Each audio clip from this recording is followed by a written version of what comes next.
I've been told by everybody up on this roof that they're all off the roof. I am on the roof of exposure 4. Got fire through the roof of the fire building in the entire rear section.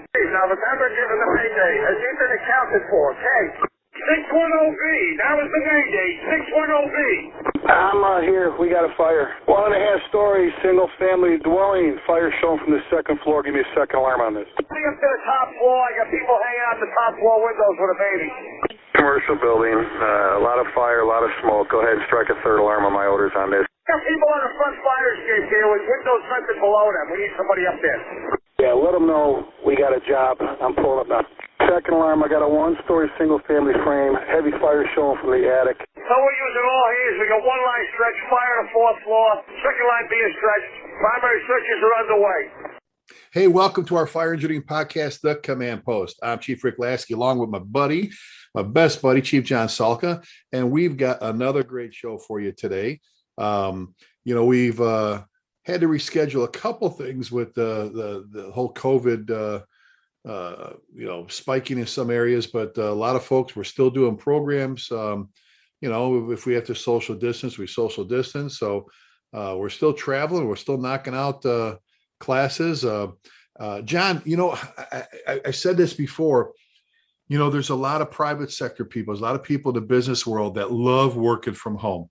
They love not having to go to the office and going to work.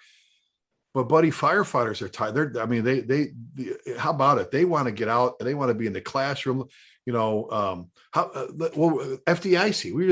FDIC was phenomenal, wasn't it? It was great. Yeah. Other than the numbers being down a little bit, which was absolutely understandable with COVID, but they were still gigantic numbers, and there were people there from everywhere. They said the numbers were down, but frankly, it didn't really seem like it. Some of the classes were a little bit lighter, but everybody was all pumped up and happy to be there, and everybody was just, really in a good mood, just being back at the big show, being back at any show, frankly. Well, exactly. And you and I, I know we both stood up before opening ceremonies started and turned around and looked back. And aside from maybe the sides where a couple, there might have been some empty chairs on the far corners, the room was packed. It was, and John, and forget the pandemic, right? We said this, forget there was a pandemic going on. It was August, August. And oh my God, it was great. We loved seeing everybody, great classes. It was just so, John, I don't know about you. I needed that. I needed to be at FDIC, seeing everybody, FDNY night at the Raskeller, going up to Diane's room and, fire engineering's room, and just, and then, my volunteer chief, Ryan Fetzer from the Wichita West Volunteer Fire Department, my department. Oh, they had a great time. Oh, he and my captain, Chris Bashford, first, Chris and Ryan's first FDIC. Now we got them hooked. Now they'll be back there all the time, so they're hooked now. But it was a great FDIC. I was just excited to have them there. My two good friends, my chief and my captain, and Wichita West representing North Texas. It was pretty cool. But very nice. And then we're back there in April. So just FDIC.com for our listeners. Make sure you check that out and stay current, and register early as soon as you can when they open up registration, so you can get your rooms and everything else, because it's going to be, if you think 20,000 plus people were a big deal in August, wait till you see what's going to be going on in April. So Hey, we've always got some great classes and seminars coming up, so all you got to do is get a hold of John and I. We give our emails at the end. I post on my website, prideandownership.com, and on my Facebook page all my classes, but also all the classes that John and I do together. So we got some great Missouri, John. Hopefully that we're down a little bit in numbers, but that's creeping up. Company Officer Academy coming up, and a Chief Officer Academy, among other things. So, if you're interested in hosting, just get a hold of us. If you're interested in hosting a Company Officer Academy, reach out to John or I. We'll set you up ourselves, or we'll get you set up with Columbia Southern University, our great partners, and we will go from there. Oh, I can't go any. We can't get into our show topic until. So, big announcement for Wichita West. For those that know my best buddy John Salke here, not only all the years with the FDNY, 33 plus years, but got 45 years plus as a volunteer firefighter. He's currently the chief of a great volunteer fire department, Orange County, New York, the South Blooming Grove Fire District, Independence Fire Company. I always remember to say that. And they bought a new ladder truck a while back. And the current ladder truck that they have served with the FDNY. It was ladder 24, first due at the Empire State Building. And then when they took ownership of it, South Blooming Grove, they totally refurbed it and dropped a new motor in it, a new ladder and all that. And now they're passing that on to us. The Wichita West Volunteer Fire Department will be taking ownership. We're flying up there. I'm personally going up there with our good friend Will Norris. We're going up to pick it up October 2nd and drive it back. So baby, everybody at Wichita West is excited to get that ladder truck and then get trained on it and get it in service. So Chief Selka, to you and your membership, first of all, I can't thank you enough on behalf of our department. I know my chief's really excited, but to your membership, I don't think they'll ever truly know. I know they're excited to know it's going to a good place. You said that, but I don't think they'll ever truly know, John, just what it means to our department, to our residents, to our business owners. It's freaking awesome. So thanks, buddy. That is great. Well, it's nice to know that this rig in its third life will be serving another great community. Well, and it's beautiful. You guys, I mean, your guys, it's unbelievable, the care and maintenance. You look at this rig and it's like, oh my God, it's like they just drove it from Seagrave, up and to it the normally firehouse. looks even better because it's been inside for 30 years. It's parked outside now because the new truck is inside.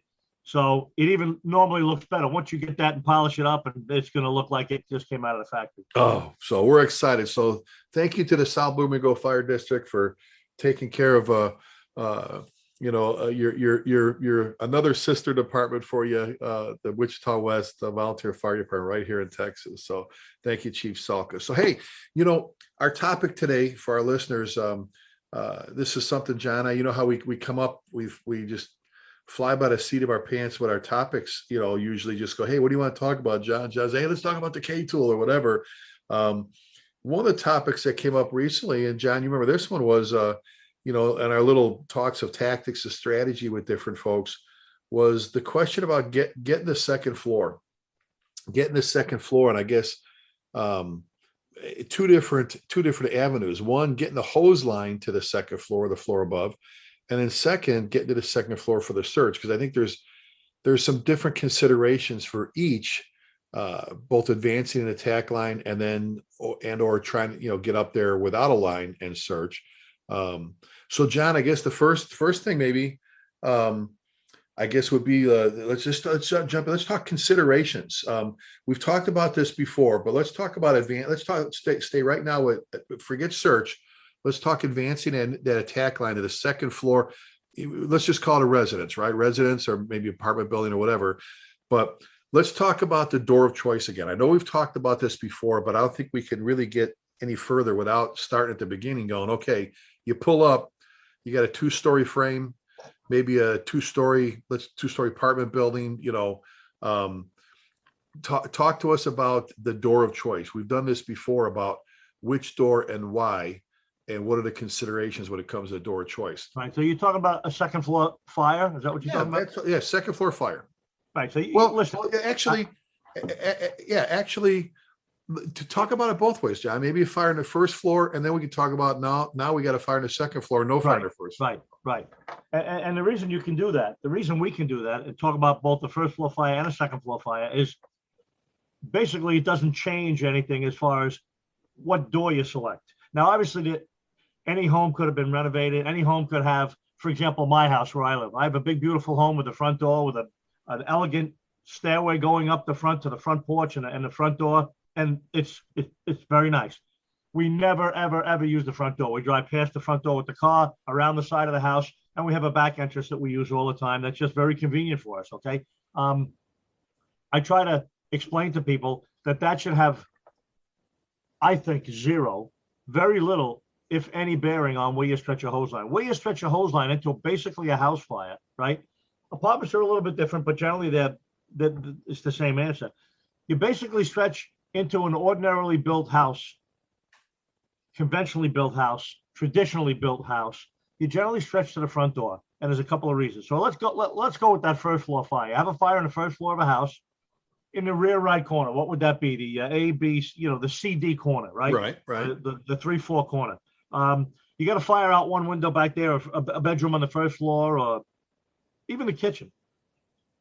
The reason I always suggest using the front door is a couple of reasons. Number one, when you get in the front door, you generally have access to the entire first floor. You generally have access to the entire building, right? For a couple of reasons. And once you get in the front door, one of the first things you're going to pass or see or be able to locate is the stairway to the second floor. Now, the second floor is another whole area that's being exposed by this same fire. The fire's in the kitchen. It's exposing the dining room. It's exposing the living room. The smoke is coming out. Generally, houses have unenclosed stairways, open and unenclosed stairways. Well, and real quick, and that's a great point. I was hoping you bring that up. I think people forget, firefighters, that all right, we got a floor above us, but there's no door up there. Keeping the it's not like an apartment house where even though they have an open stairway, the apartments all have closed doors on the hallway. In a house, unless you keep your doors closed all day long and all your bedrooms and stuff like that, for the most part, all the smoke and heat goes up the interior stairs and floods and fills all the. I mean, a lot of people are killed on a floor above a fire in a private house. Get a kitchen fire or a living room fire going at 2 a.m. People on the second floor are actually in more danger than people maybe 2 rooms away on the same floor. So back to our first floor fire, you stretch into the front door. One of the first things you do is you're going to pass by the stairway. It's either going to be right in front of you, right across the room, right in the hallway that you entered. You're going to make your way to the fire. And although some people have been either criticizing or minimizing the effects of some of these old concepts that we've had, getting the line between the burned and the unburned. I still think that's one of the most valid concepts in the fire service that there ever was. And when you go in the front door, then you go and find the fire. And of course, you know where it is because you saw when you came in that it was in the rear corner, right? Rear right corner. You start heading towards that area.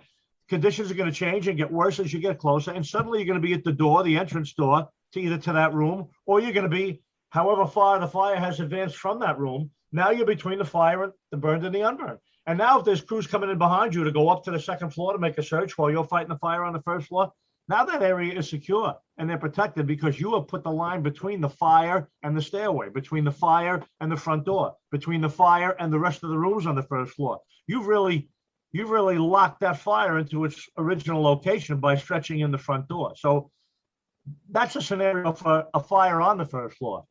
Now you do the fire on the second floor. Obviously, we have to get to the second floor to fight that fire. And I'll go back to the same piece of information. It's a geography question. Where's the stairway to the second floor? And I'll tell you right now, 90%, maybe 99%. I don't know what the percentage is. Somebody will hear this and go figure it out and do a survey. It's a very large percentage of homes. When you go in the front door of a private dwelling of a house, you're either at the stairway, you can see the stairway across the room, it's to your left, it's to your right, or it's somewhere in the entrance hall if you're going into a larger home. Obviously, you got to get to the second floor to fight a second floor fire. Why would you go in a side door, a back door, a garage door, and then have to make your way to a stairway and look for it?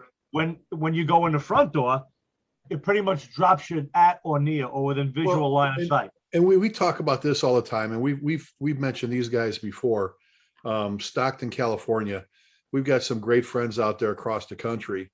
Our good friends in Spartanburg, South Carolina, with Marion Blackwell, the chief, and just guys and gals all over the country. But man, you watch those videos, John, they hit the ground. You see them helmet cams, and they are through the front door. I mean, it's just, it's just, you can watch those videos, and you can, for our viewers, and it's like you're on the line with them. You're through the front door. They're either to the right, to the left, straight ahead, attacking fire, in there. Second floor, boom, there they are. The fire's rolling above their head. They're hitting it. Everything you just said, and I guess, John, my point is you can see the quickness of getting the line through that front door, which we always say, never say never, never say always, but pretty much all the time. It, like you said, it gives you such a great vantage point to control and run that whole floor or get to that second floor. So let me ask you, before we get to the second floor, and I think you're probably going to hit this next. I may be jumping the gun here. The question always comes up, and I know how you and I feel about this. Charged, before we even get in that building to get to the second floor, charged or first floor, charged or uncharged line, residential fire. Charged or uncharged?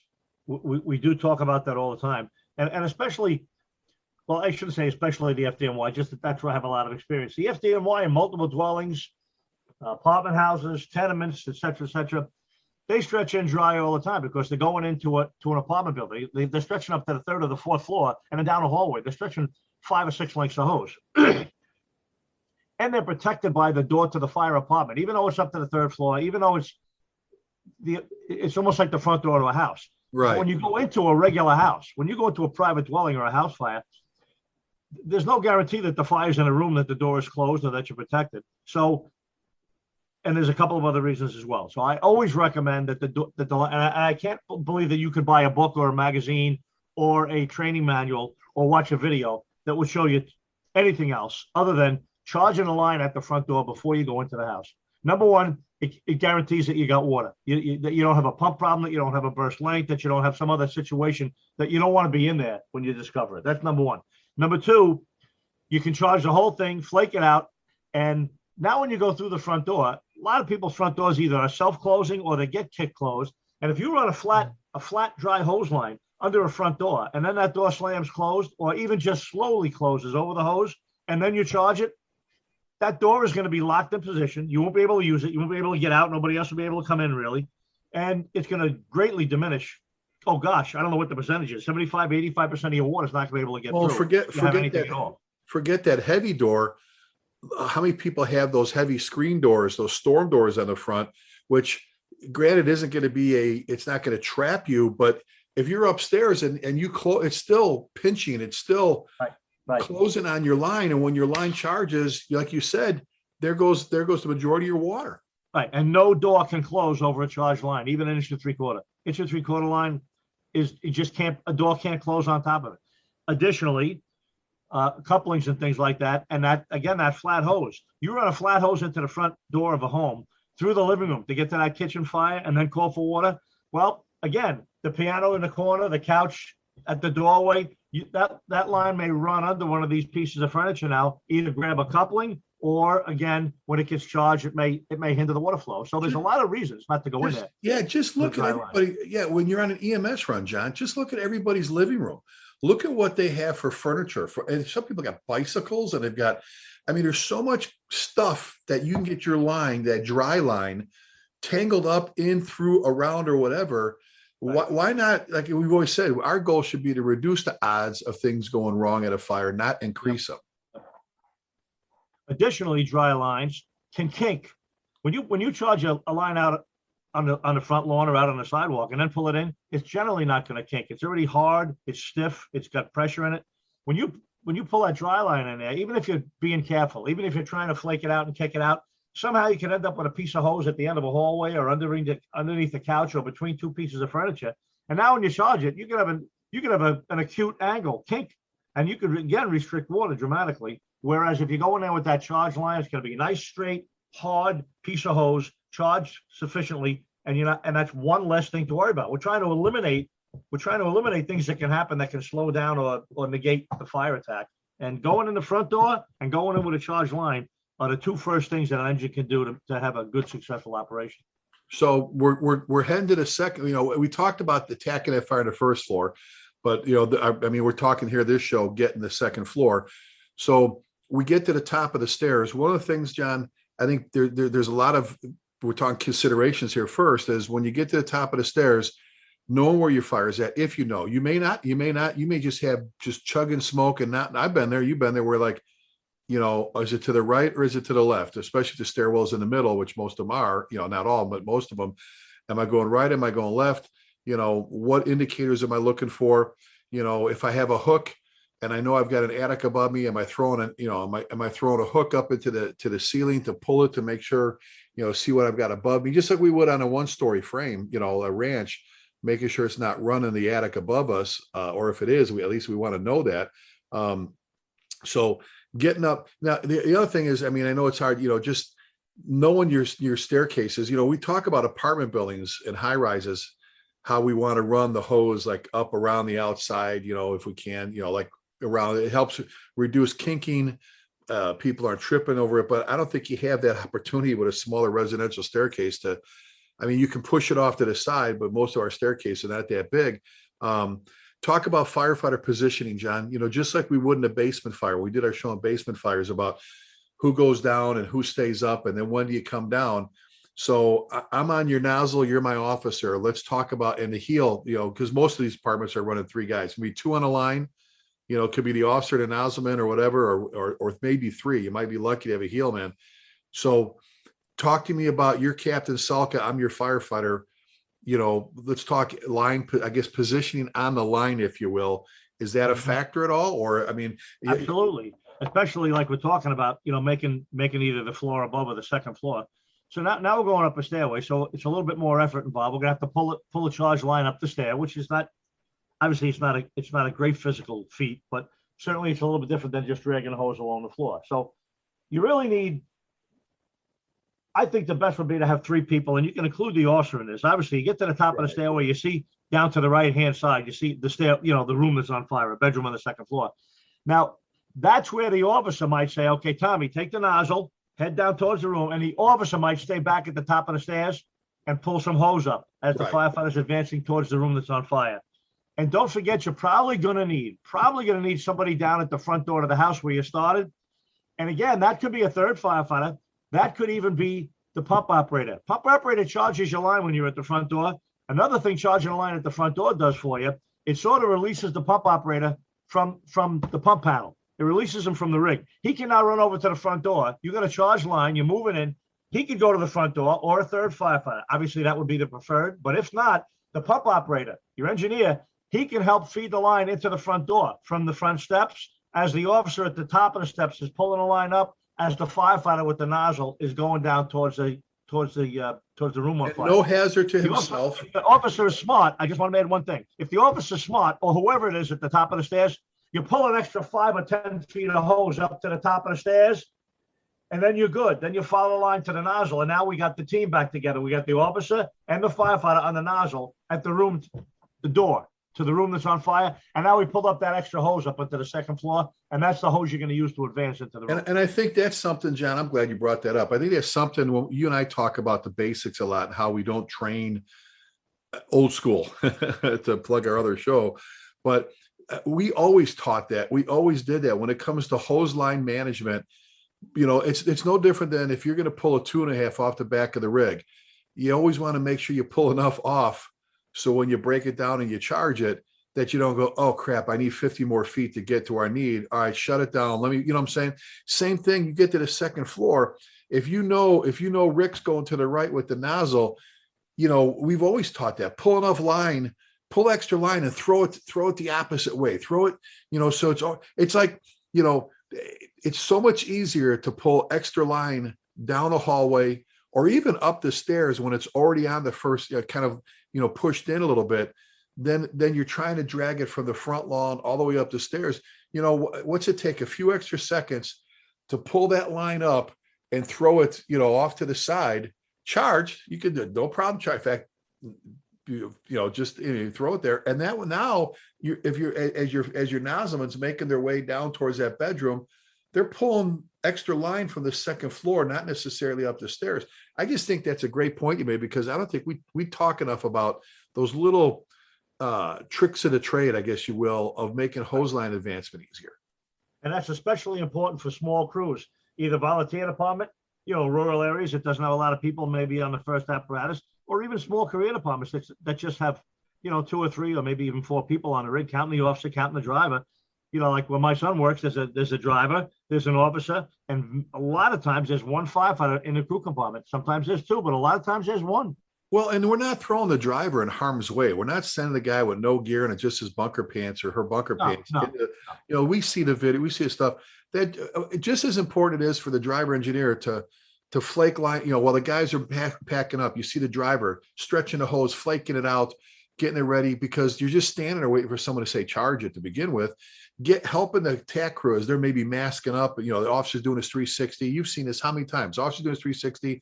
Nasma's got the line. He's on his knees. She's on her knees. They're putting their face piece on, all this stuff, their hood, their helmet. And you see the driver stretching all the extra line, getting it flaked out so when he charges it, it doesn't kink. And then when they start pushing in, you see them on the front lawn, just pushing at the front door without being in harm's way, folks. We're not talking about, again, it's another little thing we don't talk enough about, that those makers and breakers of incidents, John. It's like the difference between having enough line to get into the bedroom to kill the fire before it gets into the attic, before it gets out into the other room, could be that driver, just like you said, that driver engineer pushing some extra hose so you can actually get down the hallway quicker. 1, 2, 3, the links in the chain of a successful fire attack. That's one of the links is, because we've said before, so what'd you do, John, at the fire? Oh, I just drove. I just pumped. And that always drives me nutty. No, you didn't just pump. First of all, what you're doing is supplying life to the crew that's inside, because if they lose water, they're going to be up shit's creek. You know what I'm saying? Just, there's nothing on the fire ground that is a mundane, meaningless, you know what I'm saying? Every single one of those things we do connects together. And I'm just so glad you brought that part up, because that's one of those links in that successful fire attack, getting to the second floor. Watch the videos, folks. You'll see them. Good driver operators are always busy. They're always busy. They're throwing lines. They're doing this. They're not just standing there, I mean, some, when all that's done, they may be going, hey, when they're calling for, waiting for you to call for water. But God, that's such a great point, John. Overlooked by so many people, the key, work that a driver can do for you. Yep, absolutely. So, I mean, so stretching. So we talked about firefighter positioning. We can't, let's just do this, because somebody brought this up the other day. About the 2.5. Now, we're both big fans of the 2.5 attack line, especially with a smooth bore on it. So you can really throw some water and advance it. But we've said this before, as much as you and I are both huge advocates of 2.5s, you're not going to drag a 2.5 into a single family dwelling. I mean, look, anybody could do anything if they really wanted to, but I'm just saying it's not efficient to try and attempt to drag a 2.5 into a single family dwelling, even some of these apartment buildings, and get up to a second floor and make all the bends in the hallways and all that stuff. So you mentioned already, our line of choice should probably always be that 1.75 line with whatever nozzle you train to. But, and John, real quick, before we get into hit the second floor for search considerations, you and I have both seen it. I've been on fire grounds where it's happened, where the moth to the candle, if you will, of the nozzle crew, they got a fire in the first floor. People are yelling about the second floor. They hit the fire in the first floor, knock it down, and they're on their way to the second floor. And what happens to the fire in the first floor? It starts to kick up again. And I know guys that it actually burned through their line. They ended up with a mom and 2 kids fatal at a fire. An apartment building, where sometimes I think, loose heads, if you will, where we're not calm enough to really sit there and go, wait a minute, we don't drag a line, we don't pass fire. I think you've talked about before with a nozzle crew, search crews, sir, we'll talk about this. Search crews, sometimes, yes, you have to pass fire. Some of the most heroic things I've heard about with firefighters, and we've been a part of ourselves, has been guys that have had to pass fire to get to a kid in a bedroom or get somebody. But your thoughts real quick, we're not passing fire with hose lines. What's the point of bringing a hose line if you're going to pass the fire, right? Right. Obviously, the hose lines to put the fire out. And that does happen occasionally. That's if you have, I don't want to call it a surplus. If you have any more people on scene or arriving on scene, they should just quickly put a second line in position after the first floor is knocked down and they're going up to the second floor. If there's not an immediate second line there to cover that, well, then they should not eventually, but as quickly as possible, stretch a second line to completely extinguish and cover the rest of the first floor while the line's, advancing up to the second floor. Perfect. If they're too engaged on the first floor, then maybe the second line is going to get the second floor. So that's not in stone, that's variable. Right. And I think sometimes, some of the departments that are showing up and they're waiting for that second engine and waiting, I think in there, okay, well, we got to get to the second floor now. And I think sometimes, man, if you don't make sure that whatever you had on the first floor is dead, is killed off, is dead, Another good thing for the MPO, for the chauffeur to do is the first line's operating, get ready to move up to the second floor, and the second engine's, en route or arriving.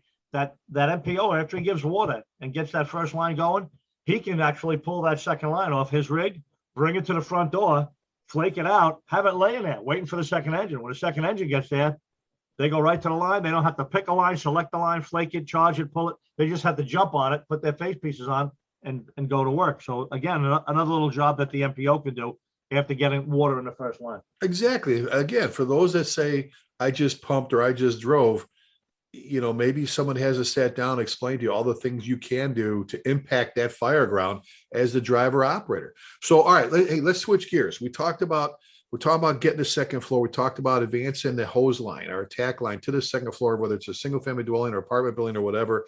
But we're talking a lot of house fires, majority of fires in the fire service. So let's talk the search, John. One of the things you and I've talked about umpteen times is if you think you're good, and I know there are some departments out there that their policies are, they don't search without the protection of hand line. And I get that. I get that. And it is true they're out there, but you and I've said this a bunch of times. If you think you're going to search a lot, I'll say, dragging a hose line around with you and on one tank of air, by the time you make it, you're on air, you got to get to the line to the second floor. And now you're up there and now you get 2 or 3 bedrooms, hallway or whatever common area. And you're going to try and drag a hose line around with you everywhere, especially if there's no fire up there. You're not going to get much searching done when it comes to that. Okay. Right. But let's talk considerations. You got to fire the first floor. All right. And we got to get to the second floor. We got to get to the second floor for a search. If you're the crew, you're back on rescue 3, all right, in the Bronx. Considerations going to the floor above the fire. What are you thinking? Right. Whether you're rescue 3 in the Bronx or ladder 2 in Louisville or the new truck with the Wichita West Volunteer Fire Department. That's right. It doesn't really matter where you are. Again, we're restricting ourselves pretty much to house fire. So you get this, 1.5 story, 2.5 story house fire in the kitchen, fire in the living room, 2 o'clock in the morning, occupied building. There's really no way to sugarcoat this. The best way, the most effective way to search is to get a crew in there immediately while the first line is going in and put the fire out. I'm not suggesting people running into this building before any line is in there, but we do that too sometimes if the truck gets there ahead of the engine. But I'm not even suggesting that. If you just want to limit yourself and say, listen, we have to have at least a hose line in the building before a search crew enters, I can even go with that. But you can't say you have to have a hose line for every search crew because it's absolutely not the best way to do it. I can't call it wrong because there's a lot of places that do it and they manage. They get it done. Right. They don't have a lot of structural fires in houses. They don't have a lot of trap victims in, let's say, stable residential neighborhoods. But the point is, you still could have it. And we've had some pretty serious fires right here in South Plymouth Grove recently where search teams went in without a hose line. The hose line was attacking the fire and the search team went in without a hose line. We even just recently had a rescue attempted. There was fire out the first floor windows, extending it to the second floor, extending it to the attic. We had to knock the fire on the first floor down from the outside to position a ladder so a crew could go up to the second floor and go in like an outside vent. They do a veterinary search, yeah. They found a victim and they dragged him to the window and we got him out the window. And it couldn't have been done without that hose line, but the hose line didn't go up the ladder and it didn't go in with the search team. It just protected them from the outside. So going in the front door, going up to the second floor, if there's a line in the first floor, making a right, making a left, going to the living room, going to the kitchen that's on fire, yes, it's going to be hot, it's going to be smoky, it's going to be dangerous on the second floor. But once that line is in position, that team is I want to say protected. I don't know how well protected they are, but the fire is probably not going to roar past that hose line and get to the second floor. They're going to be in some hot, smoky conditions up there, but they should be able to get up there very rapidly without a hose line and begin a search operation, however many bedrooms it is, wherever the person is possibly reported trapped, or just start systematically hitting the bedrooms and making a search and finding them and bringing them out. The best, fastest way is without a hose line. We know that. And the key here is, and you just mentioned it, is coordinated. The coordinated attack. We've talked about this since day one in Proby School and the Academy. The engine crew and the search crew. I'm not going to call them the truck crew because they're, you don't have to have. Right, it could be any apparatus. Right. Whoever it is, the coordination between the two is huge.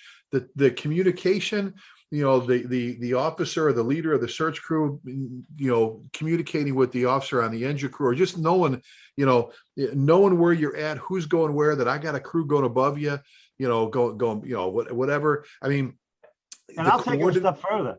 I mean, a good solidly staffed engine company, even in a volunteer outfit, 10 o'clock at night or a Saturday afternoon when volunteer staffing is probably at its best. If you fill an engine up, you got an engineer and an officer in the front seat and 4 firefighters in the crew cab.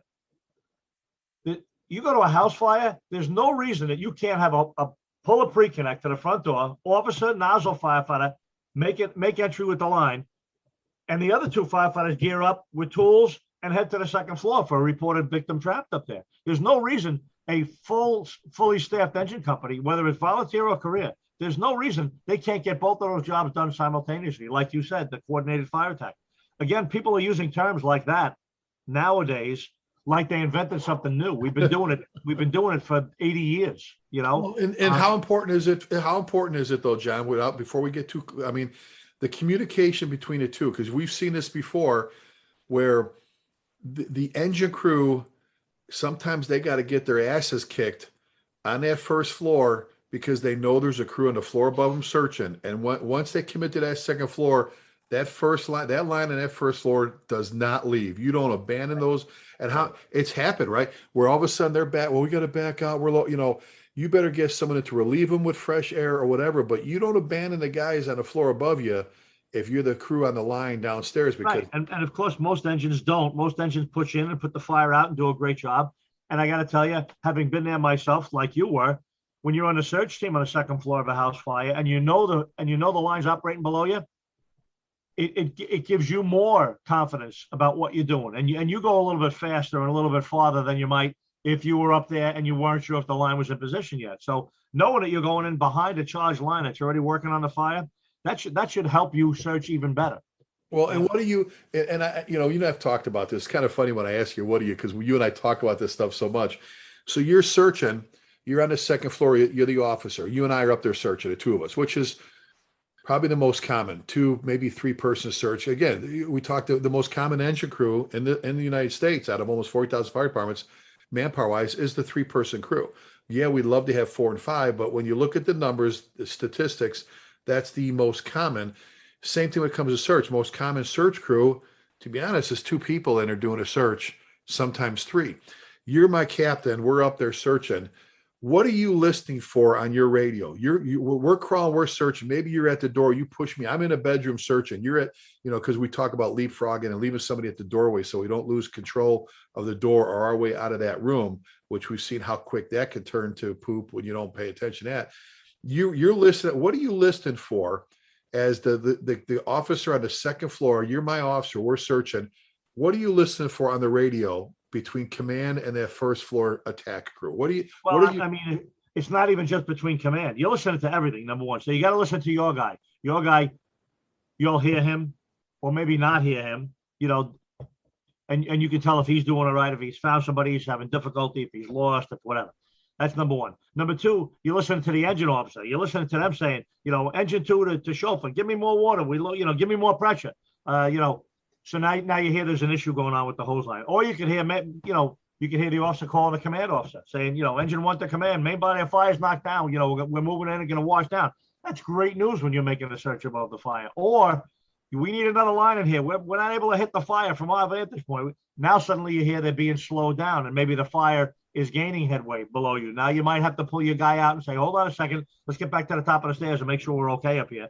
So you got to listen to everything. And another advantage, and we talk about this in our RIT class and our Mayday class and all our other classes, another advantage of everybody staying on that primary tactical channel together.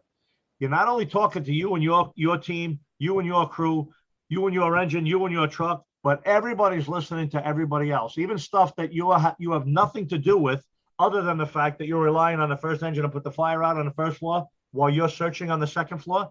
You never talk to them, but you listen to everything they say. And you'll hear if they're having trouble, if they're having success, if they're backing out, if they need to back out, if they're calling for more help. So just another little side point of everybody being on the same primary tactical channel with the benefit of it. Well, and the only person that needs to talk to the dispatch center is the incident commander. We just talked about this. at Wichita West End, we always had these great, like your guys, where we're sitting around after a call or we're sitting around after drill night and we start talking tactics and strategy and stuff and all that. And it came up because there's a department near us that wears out. They get dispatched, John, on the dispatch channel, and they never change. And they talk like that. You think it's Howard Stern and a bunch of guests. They don't shut up. If you had another call, you couldn't get on the radio with as much as these guys talk. And they never switch. And they've got tactics. They got the channels in the radios, and they've been sent letters by the head of the County Chief Association. They've been asked by nicely. They won't switch. And we talked about this. When somebody says, well, we can't wear our radios underneath our coats because how do I change channels? I'm like, why are you changing channels? You've got your fireground channel. The only person that needs to talk to dispatch is the incident commander. And if anything, if he or she's not there yet, then your pump operator could jump on the mobile on the rig. But there's really no other, the most important people in the fire are the people crawling around inside the damn burning building. And that should be your priority. And then if you have to carry a second radio to talk to your dispatch center or whatever, you could keep the mic. I used to keep a mic, John, on my radio strap. I have my fireground radio always up next to my throat, up next to my chin, so I can listen with both ears and talk without a problem. And I had a second radio clipped down here, and that's the one I'd call dispatch, give an update. Where's this engine coming from? Whatever, and put it down there. And to be honest, if they were calling me, if they had to call me twice, I don't care, because the most important people to me are the people inside the burning building. Right. We did the same thing in the Bronx, and I always had the handy talkie one radio, which just talked around, radio to radio on the fire ground, and my aide. And I know that, a volunteer fire chief or a small city fire chief might not have an aide, but you certainly can recruit one. You certainly can grab somebody, say, hey, Billy, Tommy, come here. Hey, Lieutenant, come here. And somebody could talk to the dispatcher for you. I rarely talk to the dispatcher in the Bronx. Now here in South Plymouth Grove, I have just what you had. I have the talk around radio for everybody who's in the building, and then I have a separate radio that I wear that goes right to the dispatcher. So I just listen up on both of them. If I need some more help, I got to report something, I'll talk on that radio to them. And then I'm always listening up on the talk around radio for the fire ground conversation. Well, and again, the communication is key. And there's something I want to bring up about that in a second here. But I think sometimes, John, the difference between let's talk first floor fire attack. We talked already about the hose line, getting to the second floor with that attack line or with the second line. We talked about that already on this show, the considerations and thoughts, and tasks needed to accomplish getting to the second floor with the attack line. Now we've been talking getting to the second floor for the search. Sometimes I think guys are overwhelmed, John, because on the first floor, you're the crew fighting fire and everything else. And we say, okay, Captain Salka, get to the second floor, give me a search. And you get up there, and now you're hearing stuff on the first floor, but I think it's two different environments, John. You don't have steam and water and stuff flying around you as guys are pulling, now you're up there, which can be extremely hot and a lot of smoke while you're waiting for the truck crew to open the roof or someone to take a window or whatever. I think sometimes that can be intimidating, John, for a newer firefighter. You get to the second floor and it hasn't been opened up yet because we're at the we're at the beginning of this fire attack, right? We got the line of the first floor, we're getting to the second floor, and I've been up there where it's like somebody's actually holding your shoulders down till they open the roof or till someone pops a window. It can be a little bit intimidating for the new firefighter because you're up there, your lifeline, the nozzle you used to hold on to. Now you're crawling around your hands and knees. You got a thermal imager. Your officer's going, come on. You're going, Lasky, this way. Come on, down here. We're going down here. All right, get in there. First bedroom. Get in there. Give me a search. And you're at the door. This is where the training in reduce and zero visibility. This is where a good officer, the calmness, I think, John, with a good captain or a good officer on the line of, it's all right. We're up here. Yeah, it's pretty freaking hot. Yeah, there's a fire below us. Yeah, there's a ton of smoke up here. Yeah, there's actually pressure. Yeah, there's zero visit. You know what? We're okay. We didn't crawl into a cube. There's windows somewhere. There were stairs leading up to this. Let's do our job. But I think that can be intimidating for people. The two different environments, right? One where you're flowing water and one where there's no water. Just those two are can be intimidating to a young firefighter. And that's why training is so important. This should not be the first time somebody's encountering that. No, the first time somebody encounters high heat and heavy smoke without a line, it shouldn't be at a fire. It should be at a training event. Exactly. Now, there's a great benefit to a live fire training. You can burn pallets or hay or whatever you want, and you go to the floor above and it's hot and it's smoky, and that's a great environment to train people how to operate in that environment without the security of a hose line. And if you don't train them to do that, write it down. They're not going to do it. They're not going to do it. Firefighters are not going to do it. They'll hesitate at the top of the stairs, or they'll go really, really slow, and you won't end up getting a great or a complete search anyway. So if you train people up, if you train them up into the environment that they're going to have to operate in, then they're going to be able to do it. Well, this is the importance we've talked about searching your room orientation drills, staying oriented in the room, knowing where you're at, because you don't have a hose line to fall back on, knowing your walls, knowing your doorways, right-hand search versus left-hand search, or left-hand search versus right-hand search, choosing which direction you go, where the bedrooms are at, or whatever. Imagining the layout. I've told people, just imagine the layout. You look at the building, you take a look before you go in and go, okay, second floor, I know pretty much there's going to be a bathroom up there. There's at least 3 bedrooms. And you almost want to be surprised. It's, wow, okay, there's a next room. I thought there was only 3. You're already thinking layout of the building. You should go up there and go, wow, I didn't know there were 3 bedrooms. It's pretty simple to pull up and look at a building and kind of put together what you're crawling into. Lastly, and this is where I want to go back to, like I said, I didn't want to lose that thought on the difference between the first floor and second floor operation with, conditions, smoke and stuff like that. We're talking about getting the second floor. John, progress reports are huge. You're outside, you're the chief. Your guys just made 2 dramatic rescues with your volunteer department. The one with you had mutual aid companies going through the rear, dragging a lady out while the crews were hitting a crap load of fire in the front. And then you had this last fire where guys had to go do a ventilator search with fire pushing out the windows of the floor. That's like metal day. Guys are crawling up ladders with fire that you had to knock down, that's coming up like pretty much through the ladder so they could get a guy. I mean, these are career makers for some guys. Some guys never make a grab their entire career. Your guys did it.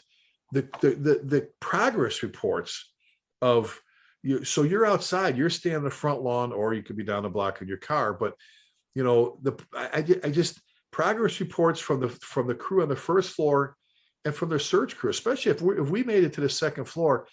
I want to know what's going on. I want to hear, not like every 2 minutes, but I want to hear, command from the interior, command from Division 1, command from first floor. But Chief, we got a lot of fire, but we're making progress. Or I want to hear command from, Division 1. Look, we've got several rooms of fire, 2 rooms of fire. We're losing the battle right now. You know what I'm saying? I want to know that things are going to hell in a handcart before I'm actually in the cart. Right? I mean, so you as a chief, all the years in the Bronx and in your Valley department, how important are the progress reports to you? And they're very important. And progress reports are really the duty of company officers. There's 2 ways to look at it. Company officers really just have to report what they're doing as they're doing it. So you go to the second floor with a team of 2, you search 1 bedroom, the guy comes out, okay, let's get to the next bedroom. So report that, right? Search team 1 to command, go ahead. The first rear bedroom is complete and negative. We're moving to the second bedroom. Now the chief outside knows that we're making progress up there. We're entering the second bedroom now.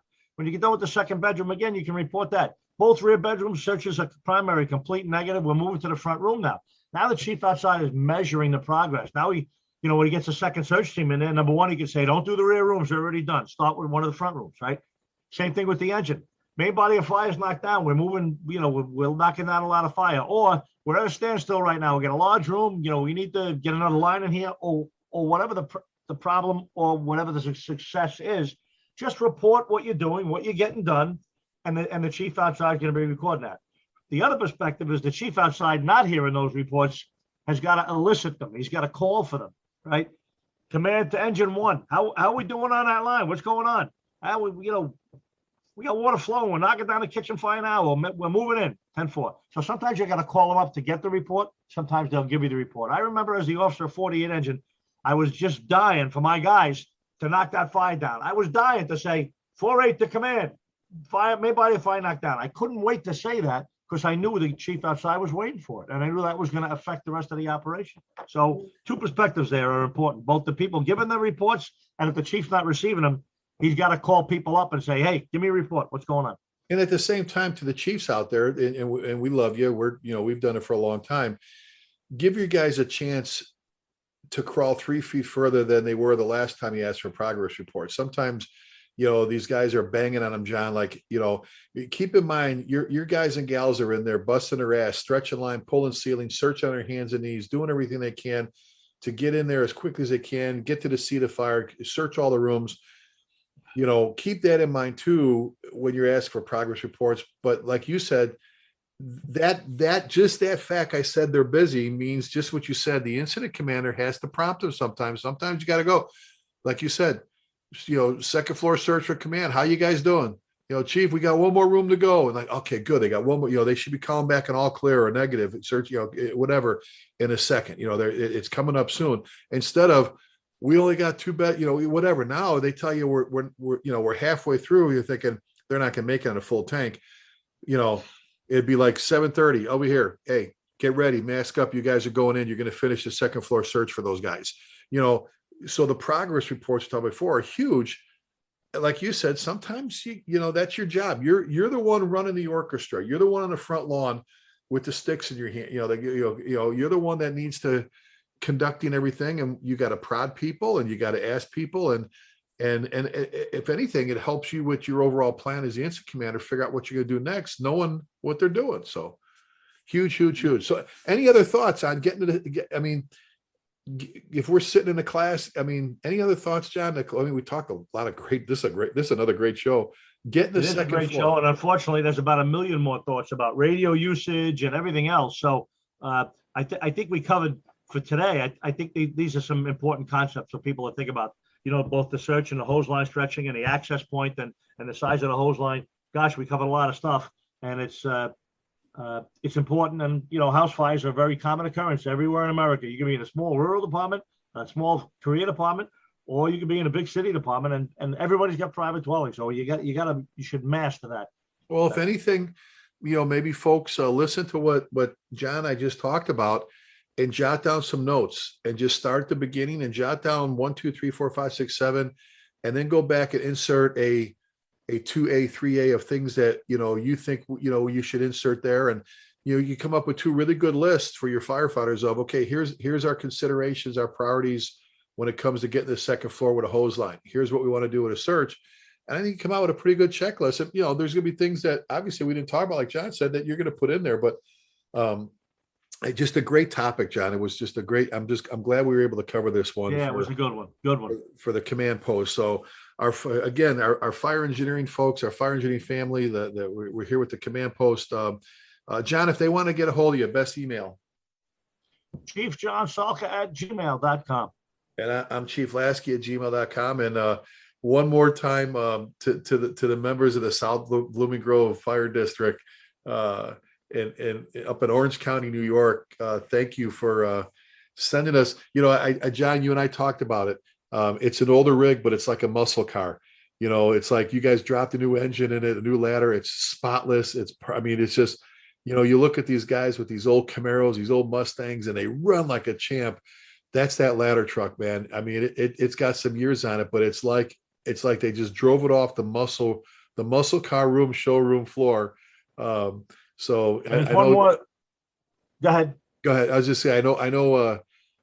My boss, my chief Ryan Fetzer, is excited as well as the other guys, and I can't wait for, like I said, Chris Bashford went to FDIC with us. He wasn't at the meeting on that. He had a family commitment, but I know he's fired up about it too. So he's already, everybody's already ideas about where they're going to put the tools and what's going to happen, all that stuff. But anyway, go ahead, buddy. I can't wait till you guys come up and pick it up. It'll be fun. I just wanted to mention our World Trade Center 20th anniversary coins that we're doing up here in Washington. We lost 5 guys in the little town I live in. We built a beautiful memorial, and actually we're getting prepared to build another small memorial for the guys that are dying of World Trade Center related illnesses. And if you go to www.wbgny911.org, if you go to that website, you can order the 20th anniversary coin, 9/11 coin, and all the money, all the funds from the sale of those coins is going to go exclusively for putting up another stone at the same monument where we honored the 5 that died on 9/11. And we already have 3 names that are going to be on there of local firefighters and cops that have died of World Trade Center illnesses. That's www.wbgny911.org. $20 coin for a 20th anniversary. And if not, hit John at chiefjohnsalka@gmail.com, and he'll send that information to you, or just replay this section. Right. And if you're a challenge coin collector like I am, and I already have that new coin proudly displayed next to the 10-year anniversary coin, which John still has. So if you're a coin collector, you're selling the 10-year ones for how much, John? The 10-year ones are $10. If you want the set, get me on my website, on my email, chiefjohnsalka@gmail.com, and I'll take care of it. You can get the set, the 10-year coin and the 20-year coin for $30. Yeah, you can have both of them. I've got both of them on display, and I know I buy the 10-year anniversary coins from you. And when I meet a soldier, an airman, a Marine, a sailor, a coastie, or whoever, a vet or whatever, or a firefighter, I love presenting that to them. And every penny of that money, all that money is going to build that new monument. Yeah, very cool, very cool. Well, hey, God, another great show, and we try to keep these time wise so you can listen to them on the way to work, or when you're working out, or at your volunteer firehouse. And we ran this one went. This was awesome, John. Great topic, buddy, as always. Hey, folks. In closing, John and I always ask, golly, especially right now, John, in our world, right? If folks right now, especially our ending phrase, our ending, send off to you is always to please keep the men and women serving on armed forces in your thoughts and prayers. As well as our brothers and sisters in our law enforcement community. But with this being the 20th year, since that horrible day when our friends were murdered, there's a lot of never forget and all this stuff. And John, sadly, you go to the shows and you see the new rigs, and you have to really search the floor to find one that has a 9/11 memorial sticker on, which Louisville will always have them on theirs.